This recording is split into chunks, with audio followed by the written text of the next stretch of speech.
வணக்கம். ஓம் நமச்சிவாய. குரு வாழ்க, குருவே துணை.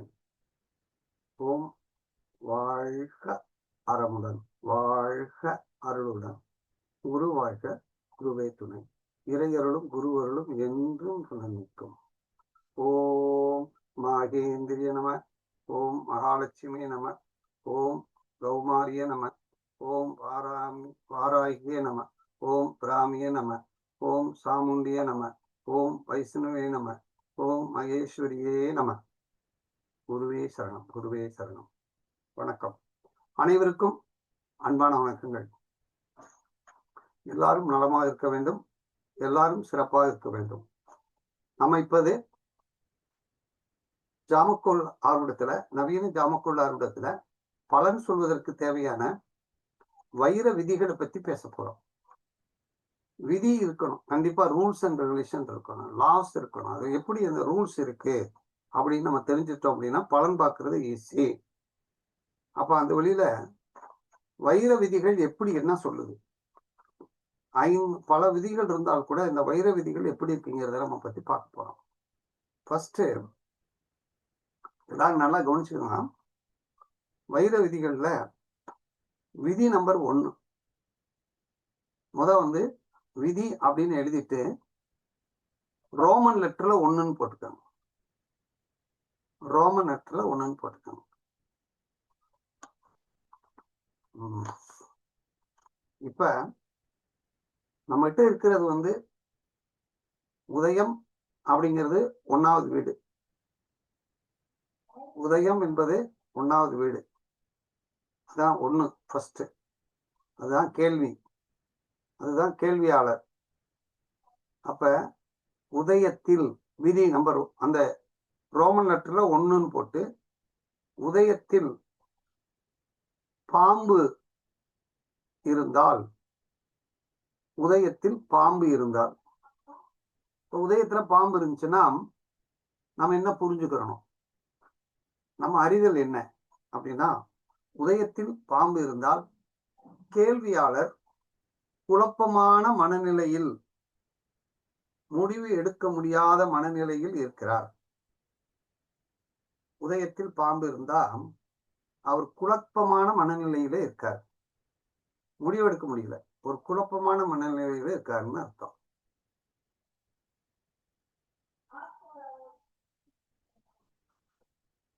அப்ப உதயத்தில் பாம்பு இருக்கும்போது நம்ம கிட்ட குழந்தை பிரசன்னு கேட்க வந்தா கர்ப்ப நிச்சயம் அப்படின்னு சொல்லணும்.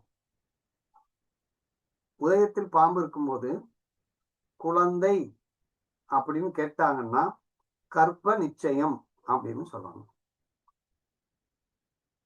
உதயத்தில் பாம்பு இருக்கும்போது ஒருத்தர் நான் இடம் மாறுதல் அடைவேனா, வெளிநாடு போவேனா அப்படின்னு கேட்டா ஓகேன்னு சொல்லணும்.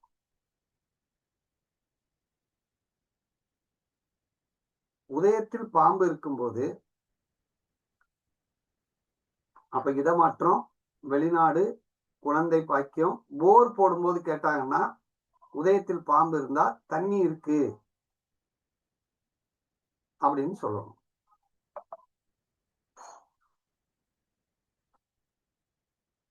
ஆனா போர் போடும்போது அந்த லாடு உடையறதுக்கெல்லாம் வாய்ப்பு இருக்கு பாம்பு இருக்கும்போது அப்படின்னு சொல்லணும். இதை தவிர மற்ற எந்த கேள்வி கேட்டாலும் குழப்பமான மனநிலையும் முடிவெடுக்க முடியாத நிலையில் இருக்காங்க அப்படின்னு சொல்லணும். உதயத்தில் அடுத்த 2வது பாயிண்ட், உதயத்தில் சந்திரன் இருந்தால், அந்த உதயத்தை உள்வட்டம் வெளிவட்டம் 2 இருந்தாலும் எடுத்துக்கலாங்களா? உள்வட்டமா வெளிவட்டம்? ஜாம கிரகமா உள்வட்ட கிரகமா? வெளிவட்டம் தான். உள்வட்டம் பலனுக்கு மட்டும் தானே சொல்ல சொல்லியிருக்கோம். உள்வட்டம் வந்து சப்போர்ட்டுக்கு தான் சொல்ல சொல்லியிருக்கோம். கால நிர்ணயத்துக்கும் பரிகாரத்துக்கு மட்டும் தான் நம்ம சொல்லியிருக்கோம். நம்ம இப்ப பலன் பார்க்கிறோம். பலன் பார்க்கும்போது எல்லாமே நமக்கு பலனை கொடுப்பது யார் அப்படின்னா ஜாம கிரகம் தான். பாம்புனாலே ஜாம கிரகம் தானே. அப்ப ஜாம கிரகத்தை பத்தி தான் இப்ப பேசுறோம், பலனை பத்தி தான் பேசுறோம். உதயத்தில் பாம்பு இருந்தால் சொல்லியாச்சு. உதயத்தில் சந்திரன் இருந்தால் சம்பவம் விரைவாக நடைபெறும். கேட்ட கேள்வி வெகு சீக்கிரமாக நடைபெறும். இது இரண்டாவது பாயிண்ட் குருஜி. இது இரண்டாவது பாயிண்ட்.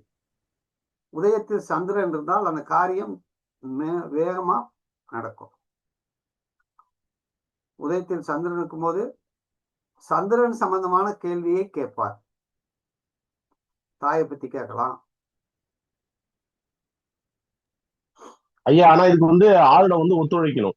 6, 8, 12 அதெல்லாம் பார்க்கப்படாது. இப்ப நான் சொல்றத மட்டும் கேட்டுவாங்க, பேசவே கூடாது. சரிங்க. நான் வண்டி எடுத்து ஸ்டார்ட் பண்ணிட்டேன்னா போயிட்டே இருப்பேன். உங்களுக்கு கேட்கறதுக்கு டைம் கொடுக்கும்போது கேளுங்க.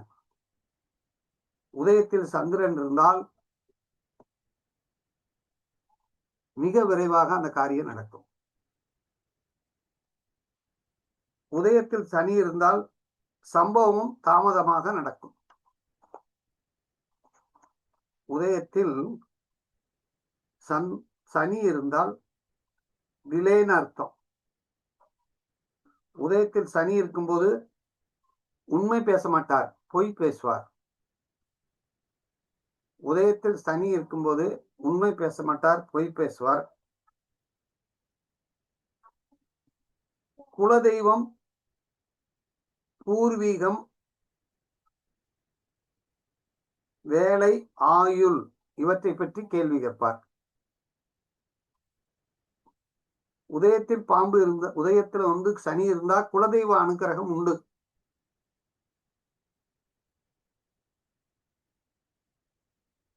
அப்ப சனினா பொய், செவ்வாய்னா புரளி, ராகுனா பெரும்பொய். முன்னாடி ஒருத்தர் உட்கார்ந்து இருக்கும்போது ஜாமகரகம் உதயத்துல சனி இருந்துச்சுன்னா அது தாமதம் தான்.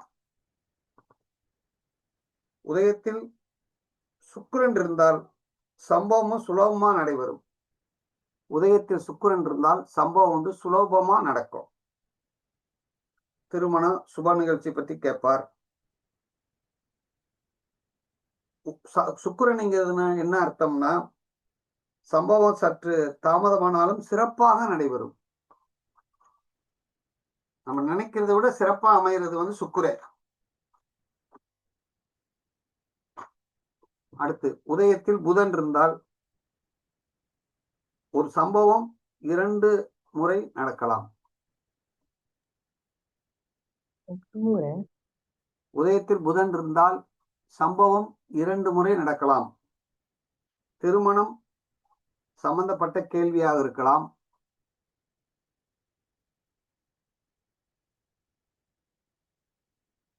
புதன் அப்படின்னாலே பிளாட், இடம். புதன் அப்படின்னா பத்திரம். புதன்னா டாக்குமெண்ட்ஸ். புதன்னா எவிடன்ஸ். புதன் அப்படின்னா ஆதாரம், பாஸ்போர்ட், இதெல்லாம் புதன். புதன்னா படிப்பு, புதன்னா மாணவர், புதன்னா புத்தகம் அப்படின்னு புரிஞ்சுக்கணும். புதன் 12ஆம் இடத்தில் இருந்தால் புதன் சம்பந்தமான காரியம் நடந்துருச்சுன்னு அர்த்தம். 12ஆம் இடத்துல புதன் இருந்தால் திருமணம் முடிச்சுட்டோ, ஒரு பிளாட் வாங்கிட்டோ, ஒரு டாக்குமெண்ட்ஸ் போட்டுட்டோ நம்மகிட்ட பேசுவார்கள் அப்படின்னு சொல்லணும்.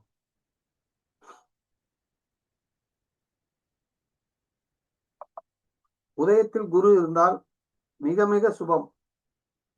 உதயத்தில் குரு இருந்தால் மிக மிக சுபம். நம்ம நினைச்ச காரியம் உடனே நடக்கும். அப்ப குரு சம்பந்தமான கேள்வியை அவர்கள் கேட்பார்கள் அப்படின்னு மனசுக்குள்ள இருக்கணும். உதயத்தில் செவ்வாய் இருந்தால் படுவேகமா நடக்கும். சிறு சிறு பிரச்சனை இருக்கும், அல்ல கைகலப்பு இருக்கும். ஒரு சலசலப்பு இல்லாம அந்த சம்பவம் நடக்காது. ஒரு சிறு சண்டை, ஒரு பிரச்சனை இருக்கும் செவ்வாய்னா. செவ்வாய்னாலே இடம், பூமி. செவ்வாய்னா செவ்வாய்ங்கிறது மங்களகரமான விஷயம்தான்.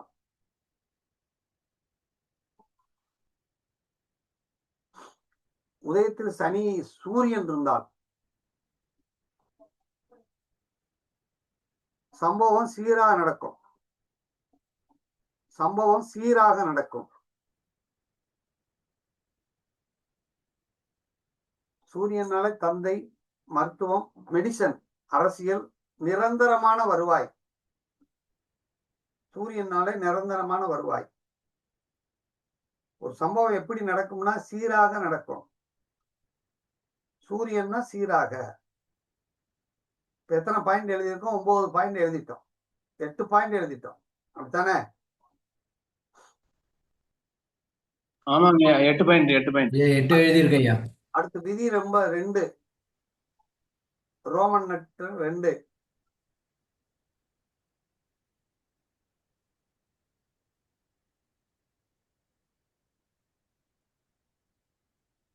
நம்பர் 1, உதயாதிபதி உதயத்தில் இருந்தால்,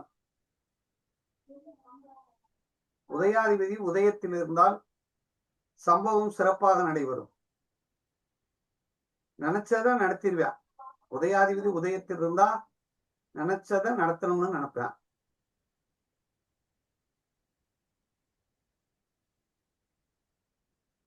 உதயாதிபதி 2ல இருந்தால்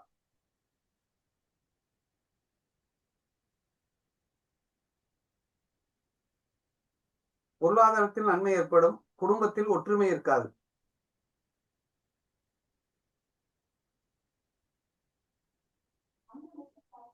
பொருளாதாரத்தில் நன்மை ஏற்படும். குடும்பத்தில் ஒற்றுமை இருக்காது. உதயாதிபதி 2ல இருந்தா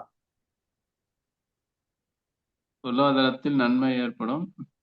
குடும்பத்தில் ஒற்றுமை இருக்காது.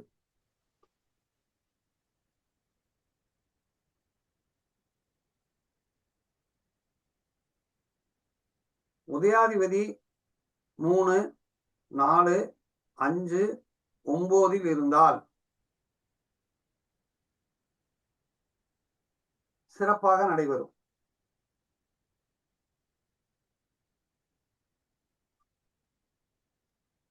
ஐயா திருப்பி சொல்லுங்க. 3, 4, 5, 9ங்களா? இருந்தால் சிறப்பு.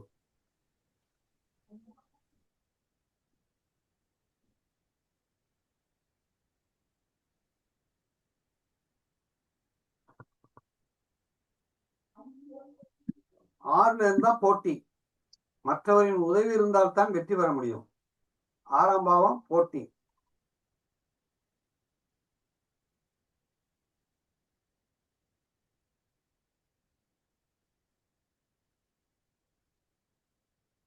ஐயா அதை திருப்பி சொல்லுங்க. 6ல் போட்டி. பிறர் உதவி இருந்தால்தான் வெற்றி பெற முடியும்.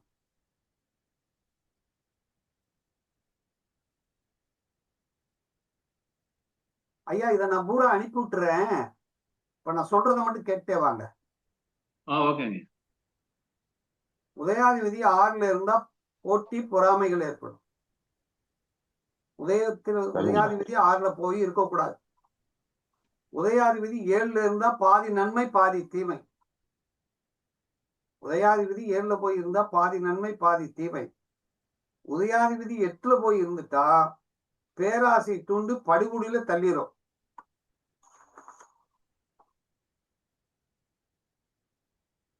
உதயாதிபதி 10, 11ல இருந்தா காரிய சிறப்பு. 10, 11ல் இருந்தால் காரியம் சிறப்பு.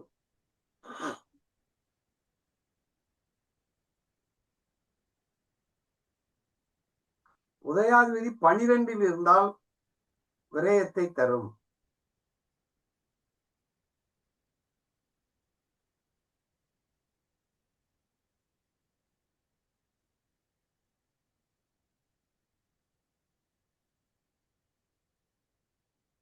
அடுத்து உதயாதிபதியினுடைய பலத்தை நாம் பார்க்கணும். பலம் பலவீனத்தை பார்க்கணும். அப்படின்னா என்ன அர்த்தம்? உதயாதிபதி உச்சமா இருக்காரா, ஆட்சியா இருக்காரா, நீசமா இருக்காரா அப்படின்னு பார்க்கணும். உதயாதிபதி ஆட்சியா இருக்காரா, உச்சமா இருக்காரா நீசமா இருக்காரான்னு பார்க்கணும். இப்ப ஆட்சியா இருந்தா சொந்த வீட்டுல இருக்கிற மாதிரி வேலை செய்யலாம். உச்சத்துல இருந்தா அதிகாரி மாதிரி வேலை செய்யலாம், அதிகாரி தோரணம். நீசமா இருந்தா எதிரி வீட்டுல இருக்கிறது மாதிரி.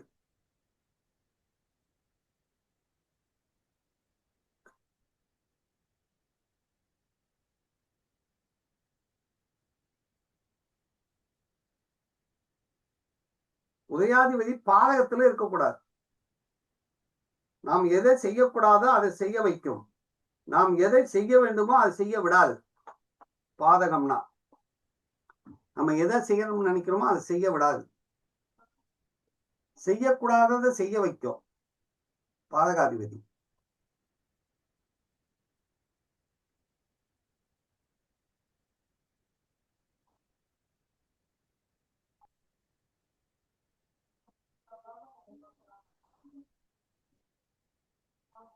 அப்ப உதயாதிபதி எப்படி இருக்காருன்னு பார்க்கணும். உச்சமா இருந்தா தகுதியா இருக்காருன்னு அர்த்தம். உச்சமா இருந்தா தகுதியா இருக்காரு, நீசமா இருந்தா தகுதி இல்லாதவரா இருக்காரு.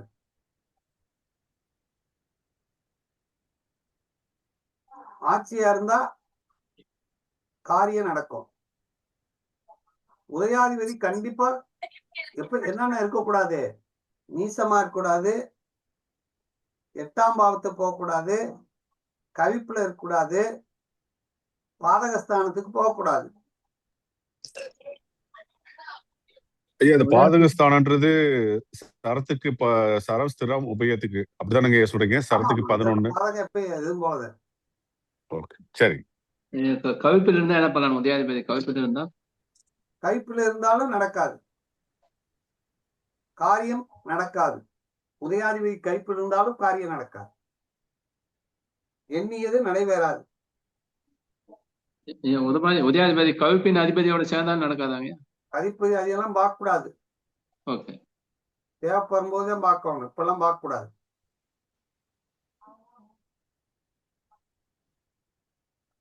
இப்ப அப்ப வைர விதிகள்ல 5 வைர விதிகள்ல 2 பார்த்துட்டா 3வது விதி, ரோமன் லெட்டர் 3வது விதி.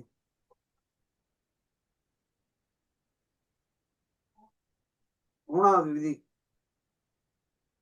உதயத்திலிருந்து ஆருடம் எங்க இருக்குன்னு பார்க்கணும். 3வது விதி, உதயத்திலிருந்து ஆருடம் எங்க இருக்குன்னு பார்க்கணும். உதயத்திலிருந்து ஆருடம் 2, 6, 8, 12 இருந்தால் காரியம் சித்தி ஆகாது.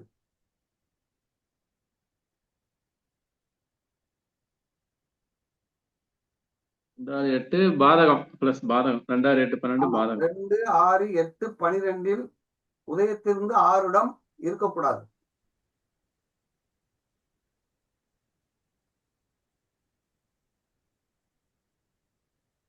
காரியம் சித்தியாகாது. எதிரியின் கை ஓங்கும், எதிரிதான் வெற்றி பெறுவார்.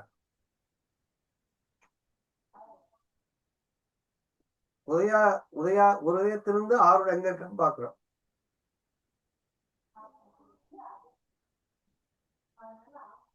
உதயத்திலிருந்து ஆருடம் ஒண்ணு இல்லை, உதயம் ஆருடம் ஒன்னா இருந்தா இழந்த பொருள் மீண்டும் கிடைக்கும், நோய் தீரும். இழந்த பொருள் கிடைக்கும், நோய் தீரும்.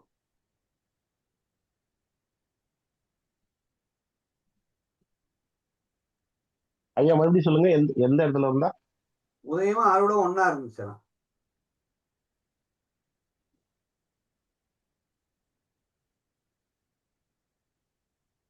கிடைக்கும், நோய் தீரும். உதயாதிபதியா 3ல இருந்தா சுபகர்மம், சுப கர்மா, அனைத்து சுபகாரியங்களும் நடக்கும்.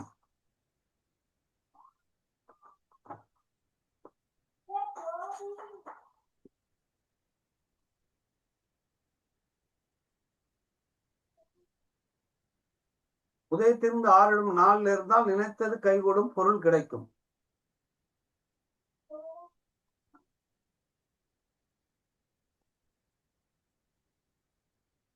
உதயத்திலிருந்து ஆறுடம் 5 9 இருந்தால் வழக்கில் வெற்றி கிடைக்கும், நினைத்தது நடக்கும். எதிரியுடன் சமாதானம் ஏற்படும். 5 9 இருந்தன.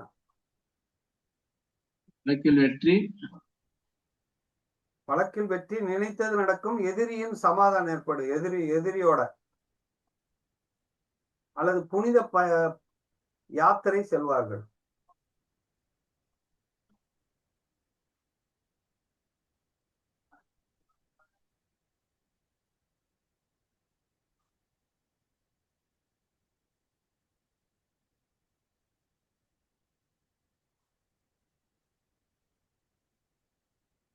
அடுத்து உதயாதிபதி 7 இருந்தால் கைபொருள் நஷ்டம் ஏற்படும், கஷ்டம் உண்டாகும்.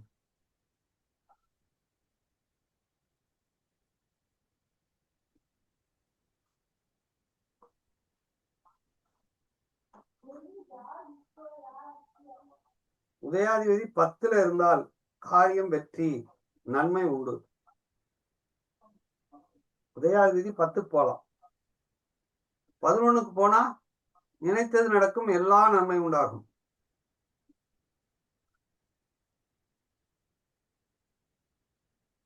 அப்போ அனைத்தும் வெற்றி.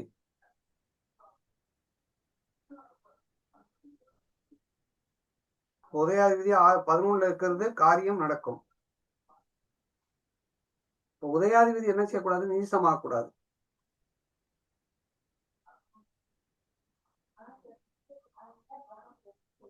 அடுத்து வைர விதிகள் 4. ஐயா ஒரே சந்தேகம். இப்ப முன்னாடி சொன்னது ஆறுடம் எங்க உள்ளதுதாங்க படிச்சுட்டு இருந்தோங்க. ஆமா, உதயத்திலிருந்து ஆறுடம் எங்க இருக்குன்னு பாக்குறோம். இல்ல உதயாதிபதினு சொன்னீங்க, அதுதான் கன்ஃபியூஷன் ஆயிடுச்சு. உதயாதிபதிக்கு அடுத்து ஆறுடம் பாக்குறோம். சரி.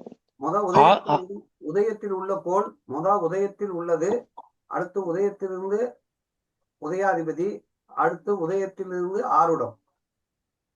சரி. 4வது உதயத்திலிருந்து ஆறுடாதிபதி எங்க இருக்காருன்னு பார்க்கணும். உதயத்திலிருந்து ஆறுடாதிபதி எங்க இருக்குன்னு பார்க்கலாம்.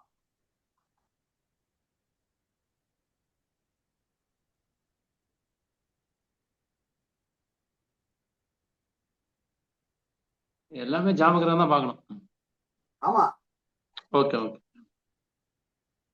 அடுத்து உதயத்திலிருந்து ஆறுடாதிபதி 1 3 4 5 9 10 11 இருந்தால் பொருள் உறவு இரண்டுமே கிடைக்கும். 1 3 4 5 9 10 11 இருந்தால் பொருள் உறவு கிடைக்கும். நல்லது. அப்ப ஆறுடாதிபதிக்கு முக்கியத்துவம் கொடுத்து பார்க்கிறோம்.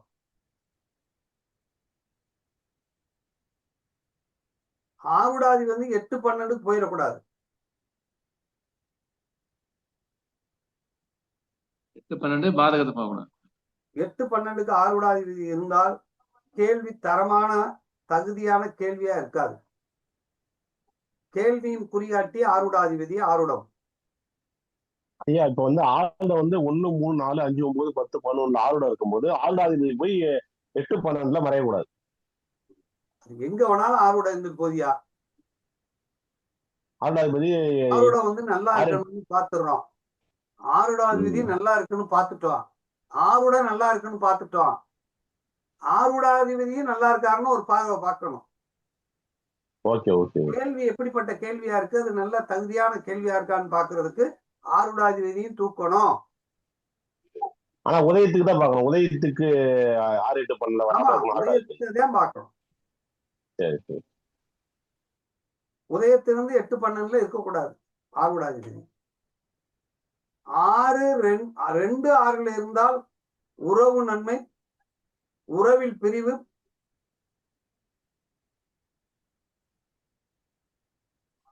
உறவு நன்மை, நல்லது, பொருள் கிடைக்கும். உறவு பிரிவு, உறவுல நன்மை இல்லை அல்லது உறவில் பிரிவு, பொருள் கிடைக்கும்.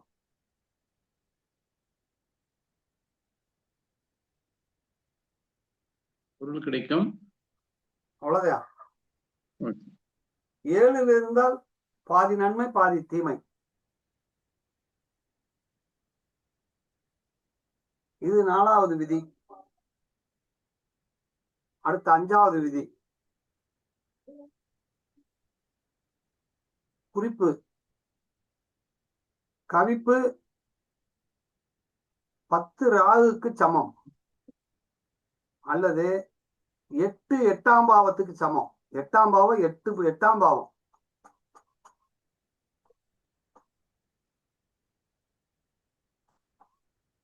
கவிப்புனால பாதிப்பு சேதம். கவிப்புனா பாதிப்பு சேதம் நஷ்டம் கஷ்டம்.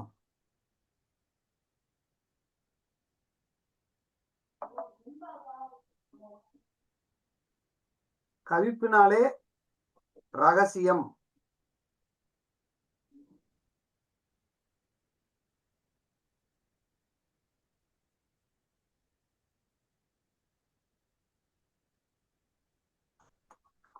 பாக்குறோம்.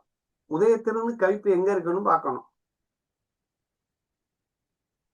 உதயத்திலிருந்து கவிப்பு ஒன்றிலே இருந்தால், உதயத்திலே கவிப்பு இருந்தால் கேள்வி நடக்காது, தகுதி இல்லை. கேள்வி நடக்காது, தகுதி இல்லை.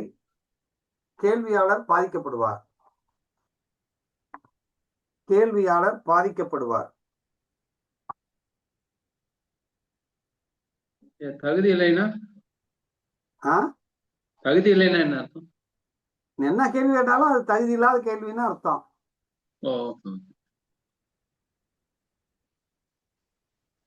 உதயத்தின் கவிப்பு 2ல் இருந்தால் பொருளாதாரம் கிடைக்காது, குடும்பத்தில் பிரச்சனை ஏற்படும்.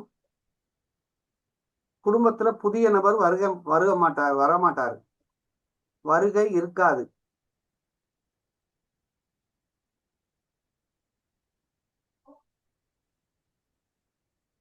அவர் 2ஆம் பாவத்துல கவிப்பு இருந்தால் வாக்குனால பிரச்சனையும் வரும். பொருளாதார பிரச்சனை வரும், குடும்பத்துல பிரச்சனை வரும், வாக்குல பிரச்சனை வரும் அப்படின்னு எடுத்துக்கணும். பேச்சுல வரும் பிரச்சனை. ஆமா. உதயத்திலிருந்து கவிப்பு 3ஆம் இடத்தில் இருந்தால் சகோதர உறவு சிறப்பில்லை. சிறு தூர பயணம் நடக்காது. மாற்றங்கள் நடக்காது. தகவல் தொடர்பு கிடைக்காது.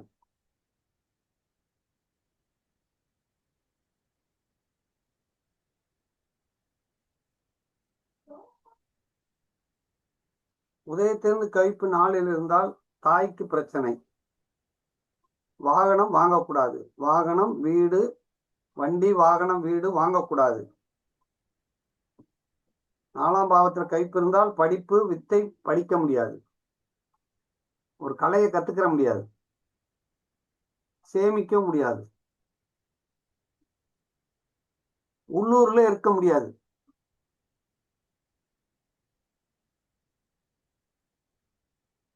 மூணாம் பாவத்துல கவிப்பு இருந்தா வெளியூர்ல இருக்க முடியாது.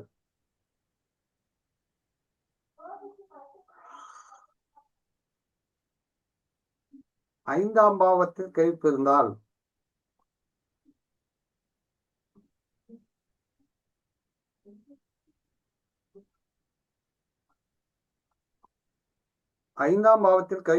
பூர்வீக சொத்து கிடைக்காது. ஷேர் மார்க்கெட்டு சிறப்பு இருக்காது. குழந்தை பாக்கியத்தில் பிரச்சனை இருக்கும். காதல் நிறைவேறாது.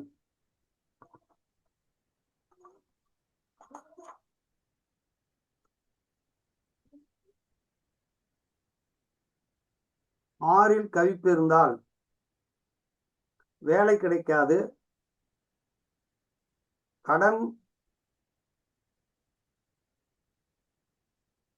கடன் பிரச்சனை, நோய் பிரச்சனை, வழக்கு வம்பு வழக்கு பிரச்சனை இருக்கும்.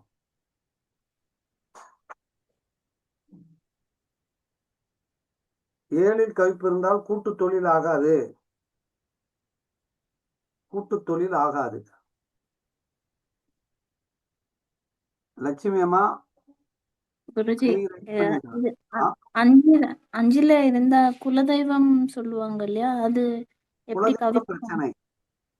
குலதெய்வ பிரச்சனை குலதெய்வ அருள் இல்லை.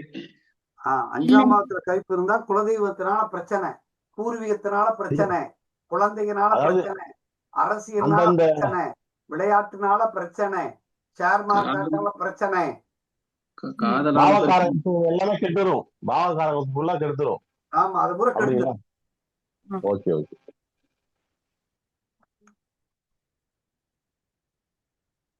இப்ப 7ஆம் பாவத்துல கவிப்பு இருக்கும்போது பெண்ணு பார்க்க போனா பிடிக்காது, பெண்ணுக்கு பிடிக்காது. 8ல் கவிப்பு இருந்தால் இன்சூரன்ஸ் போட வேண்டாம், இன்சூரன்ஸ் வேண்டாம்.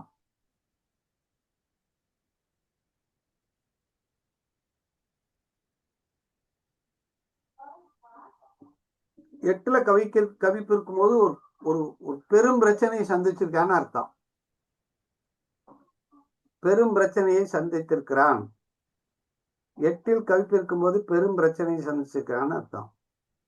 8ஆம் பாவத்துல ஒரு பெரும் பிரச்சனையை சந்திச்சிருக்கான்னு அர்த்தம், இழந்திருக்கான்னு அர்த்தம். காணாம போயிருக்கிறது 8ல கவிப்பு இருந்தால் காணாம போயிருக்கும், நஷ்டமாயிருக்கும், தீராத நோய் இருக்கும். அத பெரும் பிரச்சனை.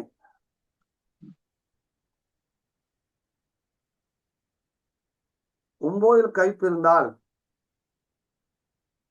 தந்தை சம்பந்தமான கேட்டால் சிறப்பில்லை, உயர்கல்வி சம்பந்தப்பட்ட கேட்டா சிறப்பில்லை, வெளிநாடு சம்பந்தப்பட்ட கேட்டாலும் சிறப்பில்லை, புனித யாத்திரை போகணுமா சிறப்பில்லை, தூர தேசம் போகணுமா சிறப்பில்லை, கோயிலுக்கு போகணுமா சிறப்பில்லை, குருமார்களை சந்திக்க போகணுமா சிறப்பில்லை, நான் பூசாரித்தனம் பண்ண போறேன் சிறப்பில்லை, நான் ஒரு மந்திர உச்சாரணம் பண்ண போறேன் சிறப்பில்லை அப்படின்னு சொல்லணும். அப்பாவுக்கு சுகம் இல்லை, உடல் சுகம் இல்லை, அப்பாவுக்கும் பிரச்சனை, அப்பாவுக்கும் சிறப்பில்லை. 10ல் கவிப்பு இருந்தால் காரிய தடை, தொழிலில் பிரச்சனை. 11ல கவிப்பு இருந்தால் எந்த காரியமும் நடக்காது. 11ல் கவிப்பு இருந்தால் அவன் நினைச்சது எதுவும் நிறைவேறாது. உதயத்திலிருந்து 12ஆம் இடத்தில் கவிப்பு இருந்தால் அயனசயன போகம் பாதிக்கப்படும், வெளிநாடு செல்ல முடியாது, வெளிநாட்டில் குடி உரிமை பெற முடியாது.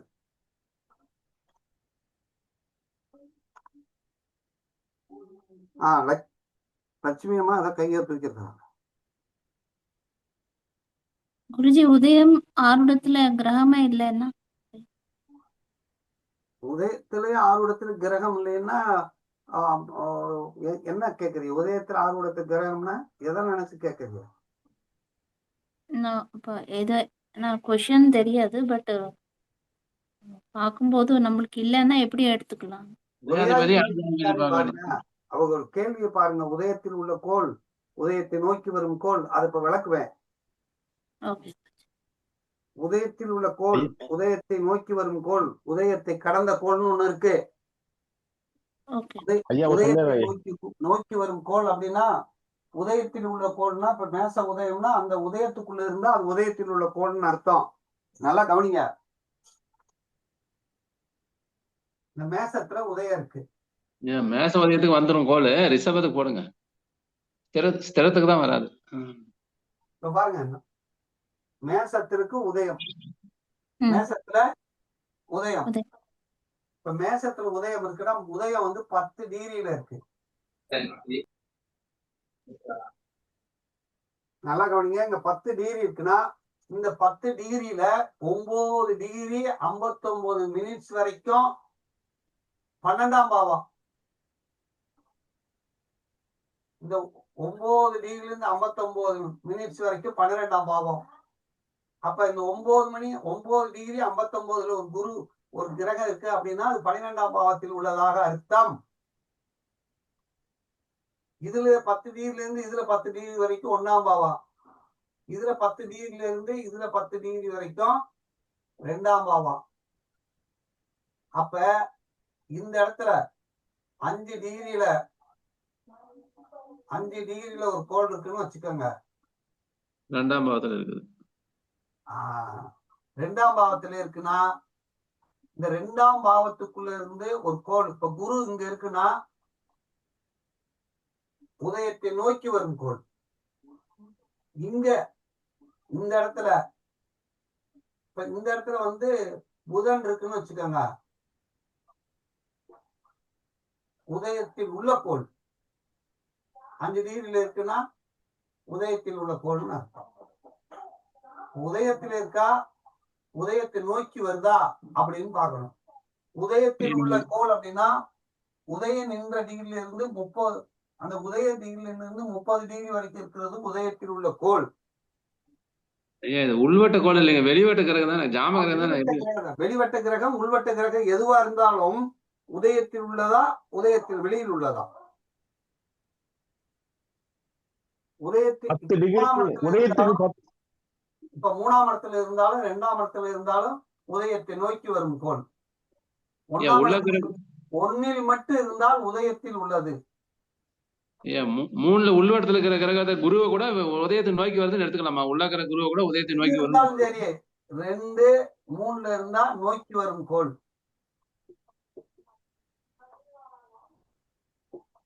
11, 12 இருந்தா உதயத்தை கடந்த கோள். உதயத்தை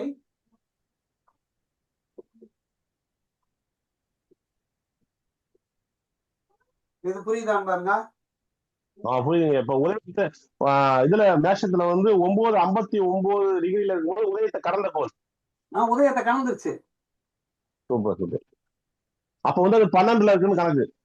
12ஆம் பாவத்துக்கு போயிடுச்சுன்னா உதயத்தை கடந்த கோள். அப்ப கடந்த காலத்தை பற்றி கேள்வியா முடிஞ்சிருச்சு. அதாங்க ஐயா, இப்ப அதை நம்ம வந்து மேஷத்துல இருக்கிறதா எடுத்துக்கணுமா இல்ல மீனத்துல இருக்கிறதா எடுத்துக்கணுமா? 12ஆம் பாவத்தில் இருப்பதாக எடுக்க வேண்டும். ராசிக்கெல்லாம் அங்க வேலையே கிடையாது. Okay okay. உதயத்தை கடந்துட்டாலே அது அடுத்த கடத்துக்கு போய் பேக்கல. 12ஆம் பாவத்துக்குள் உள்ள கோள் வந்து கடந்த காலத்தை பற்றி சொல்லும். காலத்தை சொல்லும்.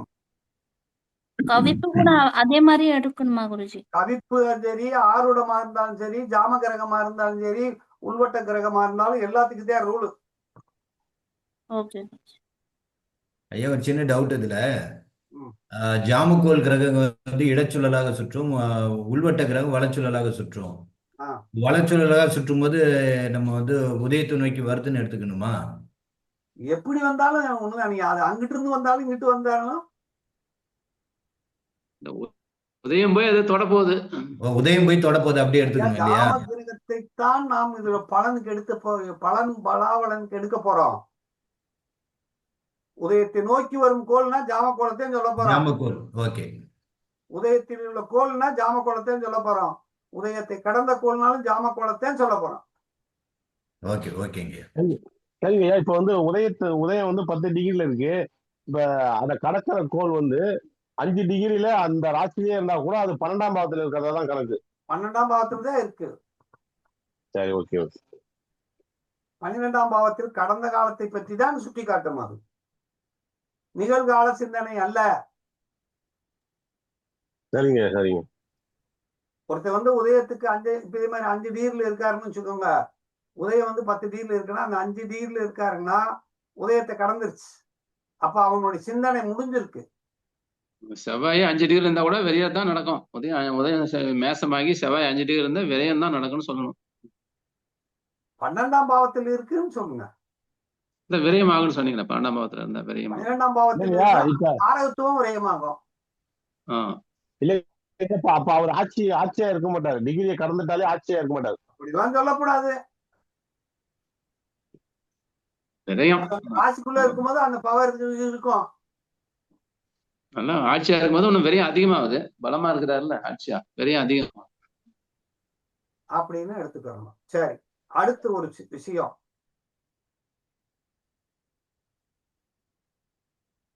ஒருத்தர் வந்து ஒரு காரியம் நம்ம கிட்ட வந்து ஒரு வண்டி வாங்கலாம்னு வர்றாரு. இப்ப வாங்க வேணாம்னு சொல்லிட்டோம். இப்போ ஒருத்தர் வண்டி வாங்கணும்னு வந்துட்டாரு. உதயத்திலிருந்து 4ஆம் இடத்திலே கழிப்பு இருக்கு. ஒருத்தர் வண்டி வாங்க வந்துட்டாரு. உதயத்திலும் 4ஆம் இடத்துல இருந்து கவிப்பு இருந்தா வாங்க சொல்லுவோமா? கூடாதுன்னு சொல்லுவோம். ஏன்னா 4ஆம் இடம் தான் வண்டி வாகனம். அப்போ ஒரு பொருள் வாங்கணும்னா வாங்கக்கூடாதுன்னு சொல்லிட்டோம். ஆனா அவர் கேட்கிறாரு, வாங்கக்கூடாதுன்னு சொன்னீங்களே எவ்வளவு நாளைக்கு வாங்கக்கூடாதுன்னு கேட்கிறாருன்னு வச்சுக்கோங்க. உதயத்தில் குரு இருந்தால் மாத கணக்கில் வாங்கக்கூடாது. உதயத்தில் குரு இருந்தால் மாத கணக்குல வாங்கக்கூடாது. ஒரு மாசம் கழிச்சு பாத்துக்கலாம்னு சொல்லிடலாம். ஒரு மாசம் கழிச்சுன்னா மறுபடியும் ஆளுடம் பார்த்துட்டு ஜாமான் கடை பார்த்துட்டு தான் வாங்கணுமாங்க? மறுபடியும் ஆளுடம் பார்த்துட்டு தான் வாங்கணும்? அப்படி இல்ல, ஒரு மாசம் கழிச்சு வாங்கிக்க. ஓ சரி சரி. குருனா ஒரு மாசம் கழிச்சு வாங்கிக்க. அதாவது புதன் சூரியன் குரு எல்லாம் இருந்துச்சுன்னா ஒரு மாசம் கழிச்சு வாங்கிக்கன்னு சொல்லிருங்க. சனி ராகு இருந்தா? அடுத்து சனி பாம்பு இருந்தால் வருட கணக்குல வாங்குங்க அப்படின்னு சொல்லணும். ஒரு வருஷம் வாங்கக்கூடாது. ஒரு வருஷம் வாங்கக்கூடாது. சுக்கிரன் இருந்தால் வாரக்கணக்குல வாங்க வேணாம்னு சொல்லிடணும். ஒரு வாரம் அல்லது 2 வாரம். சந்திரன் இருந்தால் 4 கணக்குல. செவ்வாய் இருந்தா வாரம் அல்லது ஒரு 4. கவிப்பு மட்டும் இருக்குது, எனக்கு கிரகம் இல்ல 4ல. அப்ப எப்படி 4ல கவிப்பு மட்டும் இருக்குது, கிரகம் எதுவும் இல்ல 4ல. அப்ப எப்படி சொல்றோம்? ஐயா, இது உதயத்தில் உள்ள கோலத்தானே சொல்றோம். உதயத்தில் உள்ள கோலா? உதயத்தில் உள்ள கோலை வச்சுதான் சொல்றோம். 4ல கவிப்பு, உதயத்தில் கோல் இருந்தால் அது எத்தனை நாள்?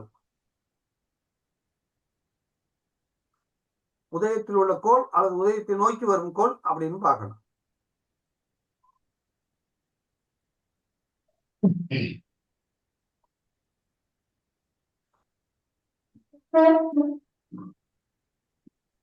வைர விதிகளை இத்தனை விதிகளையும் நீங்க பார்க்கணும்.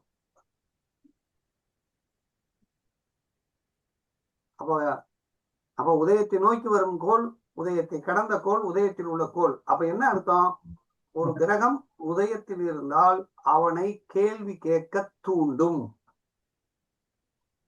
கேள்வி கேட்க வைக்கும், கேள்வி கேட்க கட்டாயப்படுத்தும் அப்படிங்கிற பார்க்கணும். இப்ப புரியுதா குருஜி? இப்போ கவிப்புல கூட கிரகம் 4ஆம் இடத்துல கிரகம் இருந்தா அத்தனை நாளைக்கு வாங்க வேண்டாம் சொல்லலாமா? கவிப்புல கிரகம் வந்து உதயத்துல கோள் இல்லாம, உதயத்தை தான் நம்ம பாக்குறோம். உதயத்துல கோள் இல்ல, கவிப்புல கோள் இருக்குன்னா அந்த கோளை தூக்கணும். கிரகம் இருந்தா அது டைம் சொல்ல வேண்டாம் சொல்லுங்க. ஆமா,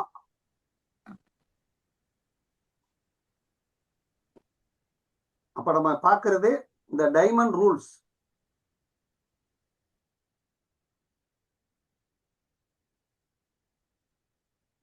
அப்ப 5 டைமண்ட் ரூல்ஸை பத்தி நம்ம இப்ப பேசியிருக்கோம். 5 டைமண்ட் ரூல்ஸ். அப்ப இது என்னென்ன பேசுறோம்? உதயத்தில் உள்ள கிரகத்தை பத்தி பேசணும். அடுத்து உதயாதிபதியை பார்த்தோம். அடுத்து ஆருடத்தை பார்த்தோம் உதயிலிருந்து. அடுத்து உதயத்திலிருந்து ஆருடாதிபதி எப்படி இருக்காருன்னு பார்த்தோம். அதுக்கடுத்து உதயத்திலிருந்து கவிப்பு எப்படி இருக்காருன்னு பார்த்திருக்கோம். புரிஞ்சா? ஆருடம் கவிப்பு 2 சேர்ந்து இருந்தா எப்படி குருஜி ஒரு இடத்துல? உதயமும் ஆருடம் கவிப்பு இருந்தா அந்த காரியம் சீக்கிரமா நடக்கும். கவிப்போட சேரக்கூடாது. உதயமும் ஆருடம் சேர்ந்திருந்தா சீக்கிரமா நடக்கும். கவிப்பு சேர்ந்திருந்தா நடக்காது. 2 நடந்திருந்து கழுத்தை இறுக்கி பிடிச்சிட்டா நீங்க தப்பிச்சு ஓடிடுவீங்களா? ஆனா கண்டிப்பா அது ஒரு இப்ப ஒண்ணுமில்ல, உங்களை கழுத்தை இறுக்கி பிடிச்சுக்கிட்டா ஓடி போயிருவீங்களா? இல்ல. அப்போ அது கண்டிப்பா பிடிச்சிருச்சுன்னு அர்த்தம். அந்த நஷ்டம் ஆனது நம்மளுக்கு ஏற்படும்னு சொல்லலாம். அந்த காரியம் நடக்காதுன்னு சொல்லிடுறேன், அப்புறம் என்ன நஷ்டம்? ஒருத்தர் வந்து கேக்குறாரு, உதயமும் ஆருடம் கவிப்பே இருக்கு, அந்த காரியத்தை செஞ்சாருன்னா பெரிய நஷ்டத்தை தானே அடைவாரு. ஐயா ஒரு சந்தேகம். ஆஹ் இப்ப ஜாமக்கோல் எப்படி வந்து டிகிரியை கணக்கிடுதோ அதே போல உதயத்தை வந்து இப்ப 10 டிகிரி உதயம் இருக்கு, கவிப்பு வந்து இப்ப 5 டிகிரி போயிடுச்சுனாக்கா அப்ப கவிப்புல இல்லைன்னு எடுத்துக்கலாமா உதயத்தை? உதயத்துல கவிப்பு வந்து உதயத்துல இருக்கா, உதயத்தை கடந்துருச்சான்னு பாக்கணும் எதா இருந்தாலும்.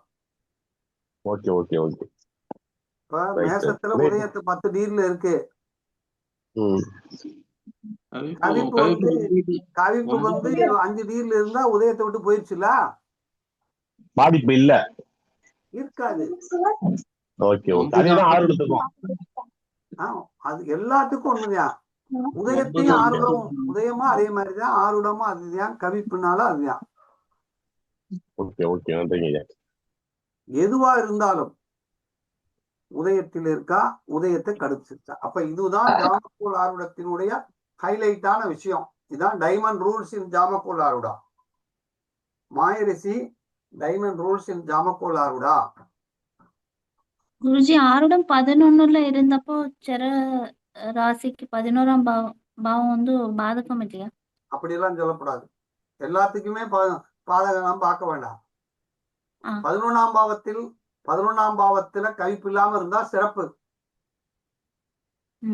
11ஆம்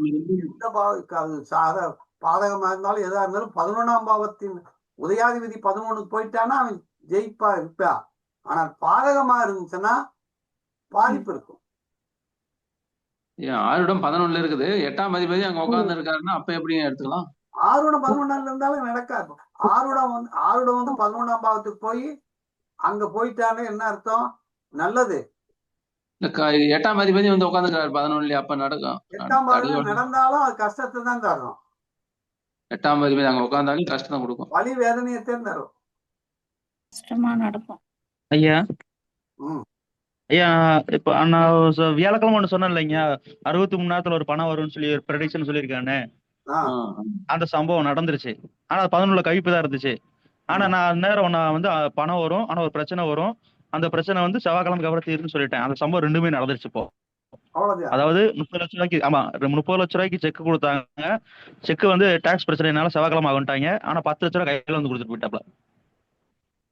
இது வந்து அந்த நேரம் அது அந்த கவிப்பு வந்து என்ன சொல்லுதுன்றத நம்ம புரிஞ்சுக்கிட்டது வந்து 11ல கவிப்பு இருந்தாலும் நடக்கும். ஆனா அது என்ன சொல்லுதுன்றத ஆழமா புரிஞ்சுக்கிட்டேன்.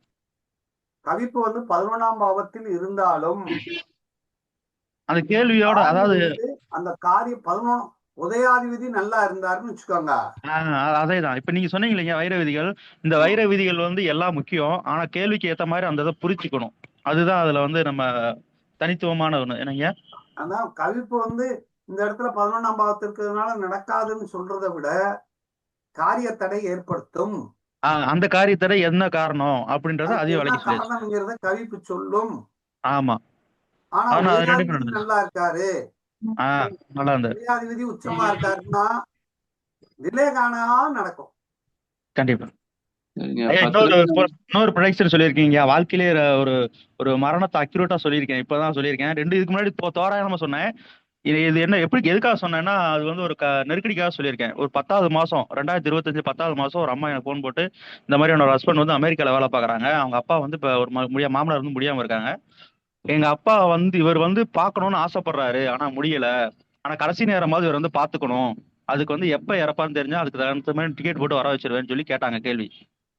அதுக்காக உள்ள போய் பார்த்தேன். 2 மாசம் கழிச்சு பொங்கலுக்கு வர வைங்க, அவர் முடிச்சுட்டு தான் காரியம் முடிச்சுட்டு தான் ஊருக்கு போவார்னு சொல்லிட்டேன். அதே மாதிரி பொங்கலுக்கு வந்தாரு. இங்க ஒரு 10-20 நாள் அப்பாவுக்கு பணிவிடை செஞ்சாரு. இப்ப முடியாம போயிருச்சு. 16ஆம் தேதிக்கு அப்புறம் அவர் காலமாயிருன்னு சொல்லியிருக்கேன். இப்ப காவேரி ஆஸ்பத்திரியில இருக்காரு. ஆஸ்பத்திரியில முடியான்ட்டாங்க. அந்த 10 லட்சம் ரூபாய் கொடுத்துருக்காங்களா, அதுக்கப்புறம் உங்களுக்கு என்ன கொடுத்தாங்களா இல்லைங்களா? இல்ல, அது காரியம் முடிச்சுட்டு வருவாங்க. அது நான் இப்போதைக்கு விதைச்சுதான் வச்சிருக்கேன். வெள்ளோட்டம் தான் போய்கிட்டு இருக்கேன். நான் யார்த்தையும் பெருசா இது பார்க்கல. ஆனா முடிச்சுட்டு கொடுத்தா வாங்கிக்கிருவேன். இன்னும் 2 நாள்ல வருவாங்க. கண்டிப்பா கொடுப்பாங்க. நல்லா கவனிச்சுக்கோங்க. நம்ம பலன் சொல்லும் போது குருவை நினைச்சுக்கிட்டு சொன்னோம்னா தப்பா சொல்ல மாட்டீங்க. கண்டிப்பாங்க. இது வந்து 1000% உண்மை. இதை நான் ஒத்துக்கிறேன். நீங்க அங்க அது எப்படி கரெக்டா வந்துருது. நீங்க குருவை நினைச்சு சொல்லும் போது அது சரியா இருக்கிற மாதிரி தோணும். குருவே வந்து வாக்குல வந்துருவாரு. ஆமா. அதனால நீங்க குருவை வந்து குரு பிரம்மா, குரு விஷ்ணு, குரு தேவா மகேஸ்வரா, குரு சாஸ்தாத் பரபிரம்மா தஸ்மை ஸ்ரீ குருவே நமக அப்படின்னு நினைச்சிட்டு படிச்சீங்கன்னா அது வந்துடும்.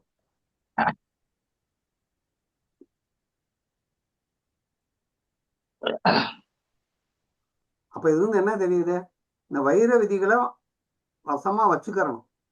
எல்லாமே தெரிஞ்சு வச்சிருக்கணும். ஆனா கேள்விக்கு தகுந்த மாதிரி எதை பயன்படுத்தணுன்றதை அதை ரொம்ப பயன்படுத்தி பழகணும். அதாவது planet in the Udaya, planet in the Udaya, from Udaya to the Udaya Lord.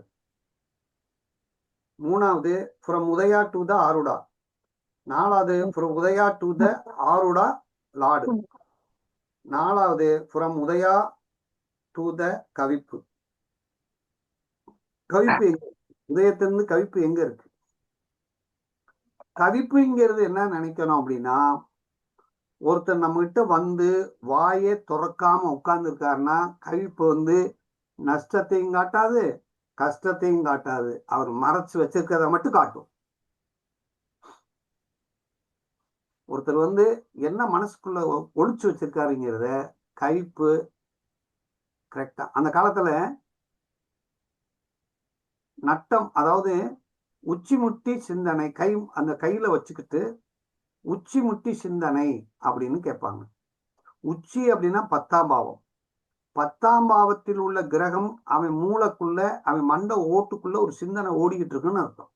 அப்போ உதயத்துல ஒரு சிந்தனை ஓடலாம், 10ஆம் பாவத்துல ஒரு சிந்தனை ஓடலாம், ஆருடத்துல ஒரு சிந்தனை ஓடலாம், கவிப்புல ஒரு சிந்தனை ஓடலாம், ஜாம கிரகத்துல ஒரு சிந்தனை ஓடலாம். அப்படிங்கிறத பார்க்கணும். அதாவது யோசனை, யோசிக்கிறேன், சிந்திக்கிறேன், நினைக்கிறேன் அப்படிங்கிறது எல்லாமே உதயம் உதயம் உதயம் ஆருடம் கவிப்பு ஜாமகிரகம். கேள்வியை அறியணும். அதான் கேள்வியை அறிஞ்சிட்டு அந்த கேள்விக்கு தகுந்தாப்புல ஒண்ணு எடுக்கணும். சரி, இப்போ ஒரு ஆருடம் போடு. இந்த டைமுக்காங்கயா? இந்த டயத்துக்கு ஒரு ஆருடம் போட சொல்றோம். இந்த போட்டேங்க. தம்பி அப்ப வண்டியில கண்ணாடி இருக்குது ஐயா. ஐயா ஆறுனதுக்கு வந்து கொஞ்சம் நல்ல ஒரு சாஃப்ட்வேர் இருந்தா இதை ரெஃபர் பண்ணுங்க. இந்த சொல்றேன். ஏன்னா ஒரு சாஃப்ட்வேர் வருதுங்க, ஆனா எது கரெக்டா ப்ரெடிக்ஷன்ஸ் இருக்கிற மாதிரி தெரியலங்க. கொஞ்சம் முன்ன பின்ன ஐயா குரூப்ல போட்டீங்க? போட்டீங்களா? போட்டேங்க. பண்ணி போயிடும். Mic of.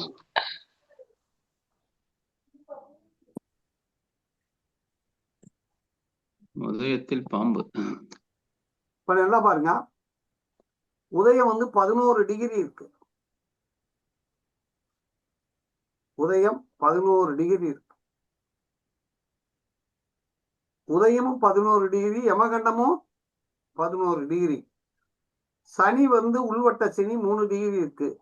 பாம்பு 11 டிகிரினா 300, அதாவது 341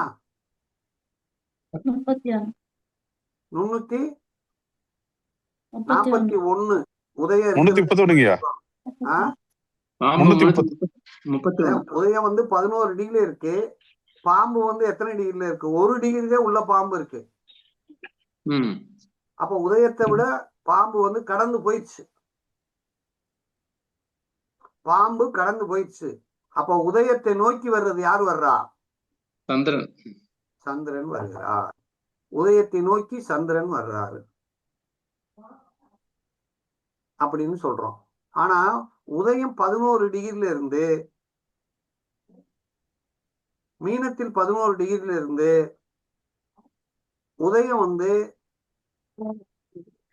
மேசத்தில் 11 டிகிரி வரைக்கும் 1வது விடுதானே.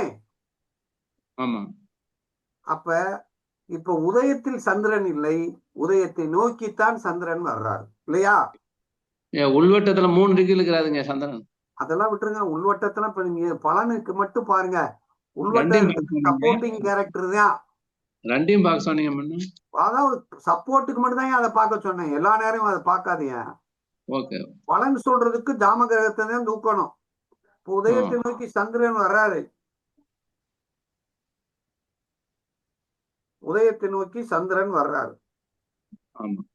இப்போ ஒருத்தர் கேள்வி கேட்கிறாருன்னா, நல்லா கவனிங்க. ஒரு கேள்வி கேட்கிறாருன்னா 6 7 இருக்கு.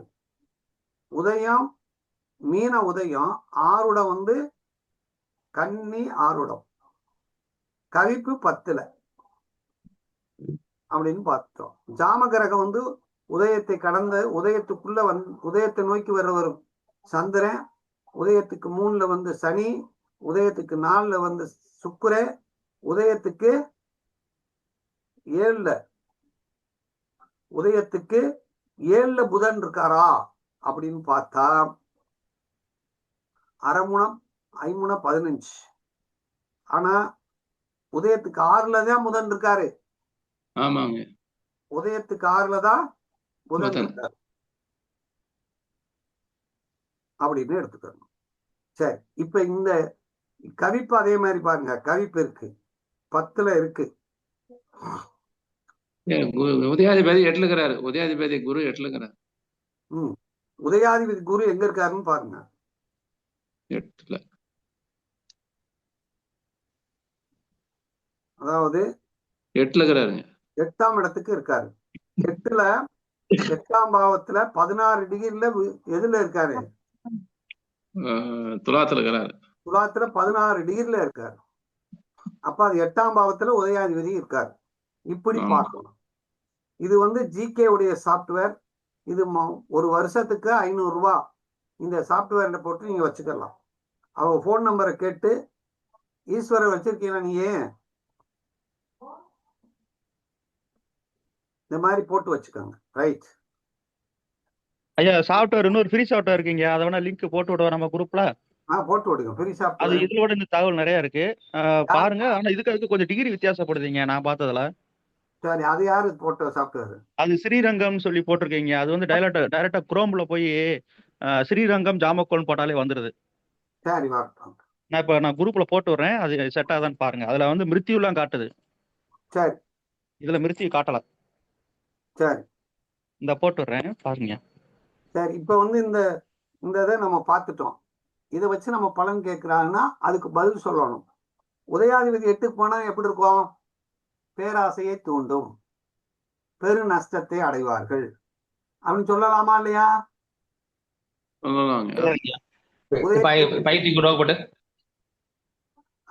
உதயத்தை நோக்கி சந்திரன் வர்றதால வேகமா நடக்கும்னு சொல்லக்கூடாது. உதயாதிபதி எப்படி இருக்காருன்னு பார்க்கணும். உதயாதிபதி 8 பெரு நஷ்டத்தை விரைவா கொடுத்துருன்னு சொல்லிடலாங்களா? பெரு நஷ்டத்தை விரைவா கொடுத்துருன்னு சொல்லிடலாங்களா? அது எதுக்கு அதெல்லாம் சொல்றீங்க? நடக்காதுன்னு சொல்லி போக வேண்டியதானே. ஆறுடாதிபதியும் 6க்கு போயிட்டாரு. ஆறுடாதிபதியும் 6ல.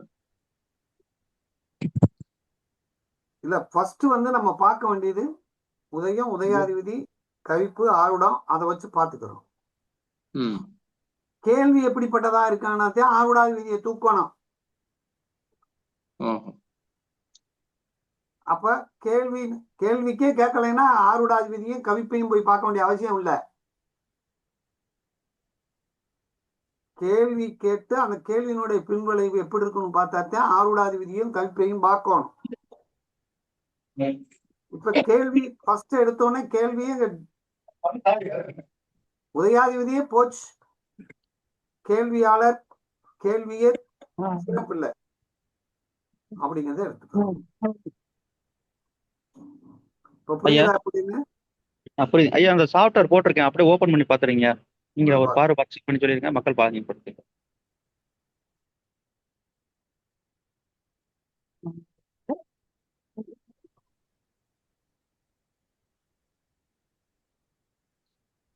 ஸ்ரீரங்கம்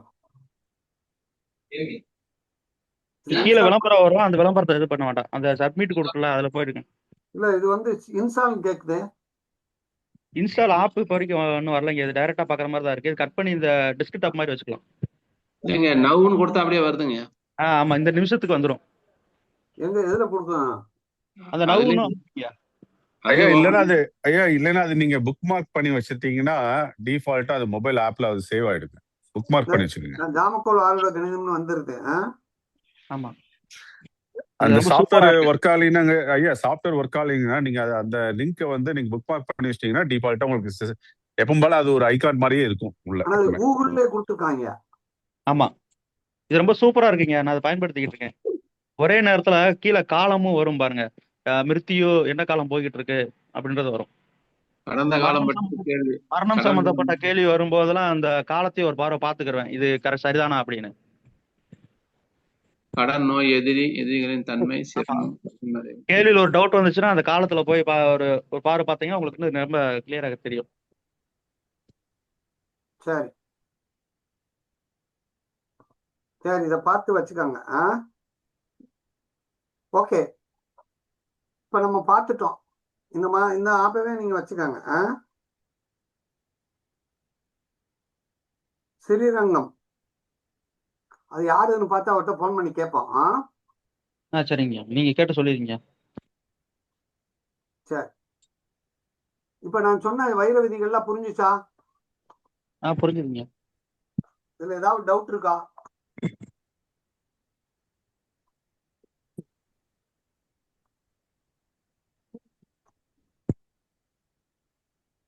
இப்ப ஜாமக்கோல்ல முக்கியமான விஷயத்த படிச்சிருக்கோம். வைர விதிகளை பத்தி படிச்சுட்டோம். இது வரைக்கும் ஒரு 7 நாள் முதலே ஏற்கனவே 2 நாள் கிளாஸ் நடத்தினோம். அது இல்லாம இப்ப 7 நாள் கிளாஸ் நடத்தியிருக்கோம். இந்த 7 நாள்ல நம்ம அடிப்படையை பூரா சொல்லிட்டோம். இனி நம்ம பார்க்க போறதெல்லாம் பிராக்டிக்கல். இனி பார்க்க போறது பிராக்டிக்கல் பத்தி பார்க்க போறோம். நம்ம என்னென்ன பார்க்க போறோம் அப்படின்னா, எதை பார்க்கிறோம் அப்படின்னு பார்ப்போம்.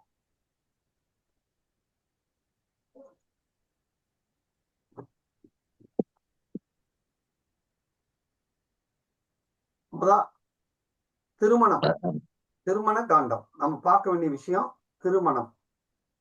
எழுதிக்கங்க, திருமணம்.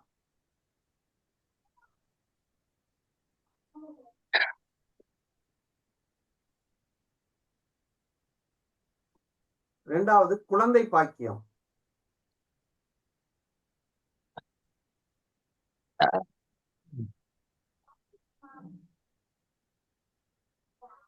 மூணாவது கல்வி.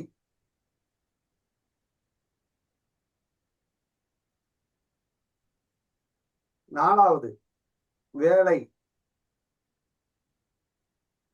அஞ்சாவது வண்டி வாகனம் வீடு.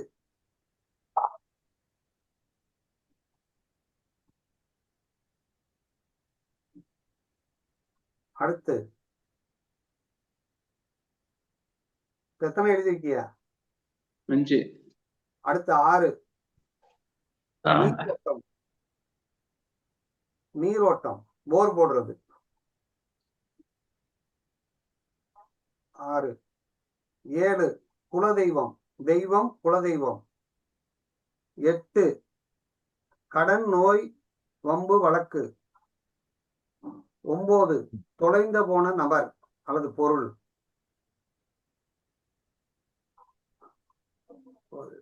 10 வெளிநாடு, வெளிதேசம்.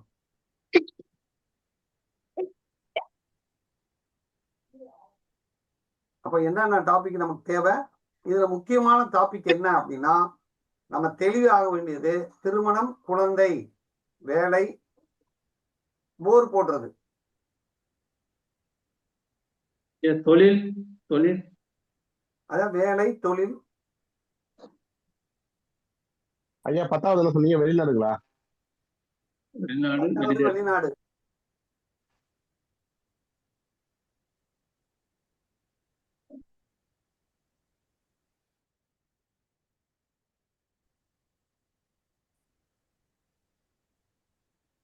சரி, நம்ம இன்னும் நாளைக்கு இருந்து வரிசையா ஒவ்வொன்னா பார்க்க போறோம். நாளையிலிருந்து ஒன்னொன்னா நம்ம ஒன்னொன்னா பார்க்கணும். ஓகே. ஐயா இப்போ ஒரு கேள்வி நம்ம கேட்கறோம்னாங்க ஐயா, இப்போ 1 மணி நேரத்துக்கான ஒரு கேள்வி கேட்கிறோம், அந்த சம்பவம் நடக்கலைன்னா மறுபடியும் அதே கேள்வி 1 மணி நேரத்துக்கு அப்புறம் கேட்கலாங்களா? இல்லை இவ்வளவு ஒரு நாள் கேட்கக்கூடாது, ஒரு வாரம் கேட்கக்கூடாது, ஒரு கேள்வி கேட்டு அப்படின்னு அதான் முதல்ல இருக்குங்களா? ஒரு கேள்வி கேட்கிறாருன்னா அந்த கேள்வி கேட்டுட்டாருன்னா அந்த கேள்வி வந்து நடக்காதுன்னு சொல்லிட்டா அப்புறம் அப்ப அவ 1 மணி நேரம் கழிச்செல்லாம் பார்க்க கூடாது. பலவடிங்க ஐயா. அதே சம்பவம் பவடி கேட்கணும்னா எவ்வளவு நாளைக்கு அப்புறம் கேட்கலாங்க ஐயா? அதே சம்பவம் கேட்கற 1 மாதிரி. வாரம் கழிச்சு ஒரு குலதெய்வத்தை போய் சாமி கும்பிட்டு வாங்கன்னு சொல்லணும். ஆஹா, சரி சரி. ஐயா ம். ஐயா அந்த கிரக கதிர்கள் பத்தி சொன்னீங்க இல்லைங்களா? ம். அது வந்து இப்ப கிரக கதிர்கள் சொன்னீங்க இல்லையா? ம். அது வந்து உள்கட்ட கிரகத்தை மட்டும் தான் கதிர் எடுத்துக்கணுங்களா இல்ல ஜாமக்கோணி எடுத்துக்கணுங்களா கணக்குல? உள்வட்ட கதிர்கள் தானே பார்த்துட்டு இருந்தோம். எந்த கிரகமா இருந்தாலும் ஆமா. கதிர் அதேதான். இல்ல இப்ப உள்வட்டத்திலயும் செவ்வாய் இருக்கு, வெளிவட்டத்திலயும் செவ்வாய் இருக்கும்போது ரெண்டுத்தையும் கால்குலேஷன் பண்ணிக்கிற மாதிரி கேட்கறேன். அப்ப இல்ல கால நிர்ணயத்துக்கு வந்து உள்வட்ட கோலத்தை தூக்க சொல்லியிருக்கோம். Okay okay. வெளிவட்டத்துல உதயத்துல அதே மாதிரி இப்ப உள்கட்டத்துல இருக்கிறது டிகிரி உதயத்தை தாண்டிச்சுன்னா அந்த கோலம் எடுத்துக்க கூடாது கதிர் கணக்கு. உதயத்தை கடந்துட்டா சம்பவத்துல இருந்தா அதை எடுத்துக்கலாம். சம்பவத்துல இல்லைன்னா எடுக்கக்கூடாது. டிகிரியை கடந்துட்டோம்னாக்கா அதை நம்ம கதிர் கணக்குல எடுக்கக்கூடாது. Okay okay okay super. இன்னைக்கு வகுப்பு எப்படி ஆனா ஜாமக்கோள் கிரகத்தை கதிரை நம்ம கணக்குல சேர்த்துக்கவே கூடாது. அதை நம்ம கதிர கணக்குல எடுத்துக்க கூடாது. உள்வட்டம் மட்டும்தான் சொல்றது. ஐயா பலன் சொல்றதுக்காக சொன்னப்பட்ட விஷயங்கள் ஜாமக்கிரகங்கள் பலனை கொடுக்கும். உள்வட்ட கிரகம் வந்து கால நிர்ணயம் பரிகாரம் அதுக்கு பயன்படுத்தணும் அப்படின்னு சொல்லிட்டோம். ஆமாங்க. இப்ப கதிரை வச்சு நம்ம பலன் சொல்லும் போது உள்கட்டத்தை மட்டும் தான் எடுத்துக்கணும். வெளிக்கட்டத்தை கதிரை வச்சு என்ன பலன் சொல்ல போறீங்க? எத்தனை நாள்ல நடக்கும், எவ்வளவு ரூபாய் இந்த நிலம் விற்கும், இந்த மாதிரி உள்வட்ட கிரகத்தை எடுப்பீங்களா வெளிவட்ட கிரகத்தை எடுப்பீங்களா? அதான் உள்வட்டத்தை மட்டும் எடுத்துக்கலாமான்னு கேக்குறேன், வெளிவட்டத்தை விட்டுலாமான்னு கேக்குறேன். நான் கேக்குறது என்ன, கால நிர்ணயத்துக்கு உள்வட்ட கிரகமா வெளிவட்ட கிரகமா? உள்வட்டம். அப்புறம் எதுக்கு வெளிவட்டத்தை கேக்குறியா? சரி.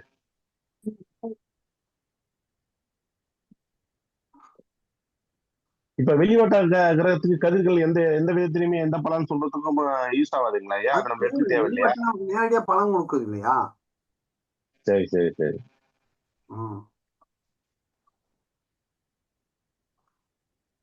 தேவைப்படும் போது சில இடங்கள் தேவைப்பட்டா பாத்துக்கலாம்.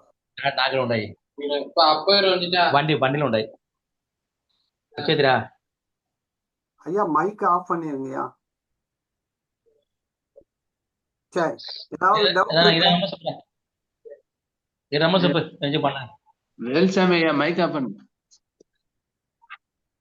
ஐயா முடிஞ்சுச்சா? நம்ம கேக்குற கேள்வி பாடம் புரிஞ்சுக்கா? புரிஞ்சிருக்குங்க ஐயா. வீடியோ அனுப்பி விட்டுருங்க குரூப்ல. எனக்கு வந்து நெட்வொர்க் ப்ராப்ளம் இருந்தால சரியான அந்த உங்களுடைய குரல் பதிவு சரியா வரமாட்டேங்குது. சரி சரி சரி ஐயா புரிஞ்சுது, ரொம்ப சிறப்பாக இருக்குங்க ஐயா. ஐயா அந்த வைர விதிகள PDF மட்டும் கொஞ்சம் அனுப்பி விடுங்க ஐயா. சரி சரி. நன்றிங்க ஐயா. ஓகே ஓகே ஐயா. சவுண்ட் கொஞ்சம் கம்மியா வருதுங்க, அது என்னன்னு பாத்துக்கீங்க. என்ன சவுண்டா? நீங்க பேசுற வாய்ஸ் கொஞ்சம் கம்மியா கேக்குற மாதிரி.